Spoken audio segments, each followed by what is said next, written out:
worry, a British woman, her Kuwaiti husband and their son were able to salvage a part of Arab Islamic history. John Alcock tells how the family in Kuwait City hid a private museum collection from Iraqi forces all during the war. This is just a tiny part of the Aladdin's Cave of Kuwait, a priceless collection of Islamic history that the Iraqi soldiers eventually found but failed to loot. The private Tariq Museum lies in the basement of a family house in the city. Jihan Rajab, a British woman married to a Kuwaiti, struggled for 7 months to keep its treasures from the Iraqis. The collection spans 10 centuries and all the Arab countries. The jewellery alone is worth millions of pounds. Jahan showed us how she and her son Nada spent every day watching anxiously for soldiers. The Iraqis had already looted the university and the National Museum, and she was sure they would find her museum too.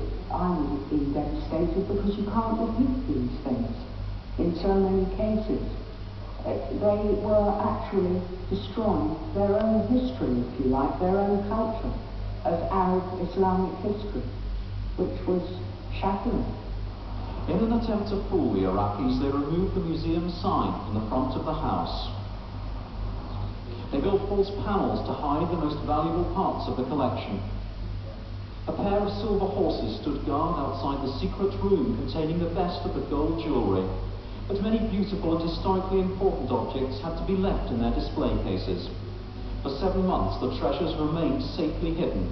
They were so precious to Jahan that she couldn't even bear to go down and look at them. Finally, in late February, came the moment she and her son had been dreading. He said, "Oh my God, there's teftish," which means the army's come to inspect. And I looked out the window, and then suddenly we both realised it wasn't an area teftish or inspection. It was specially for us. They blocked off the whole road. They had troops down the side of the neighbour's house, a big car with a machine gun on top, and they all looked extremely efficient. So I've come downstairs to this door here, and I opened it, and the minute I did that, I had a gun in there. And all 20 soldiers poured in, machine guns around me. The soldiers beat Nada into opening the museum. They spent over an hour and a half searching, but the Rajabs conned them into thinking all the gold jewellery was made of brass. The troops even missed this gold necklace stuffed with diamonds and pearls. Behind this false panel lie priceless copies of the Quran, but even though the raw sounds completely different, the Iraqis never found them. But the family was convinced the troops would be back the next day to steal the collection.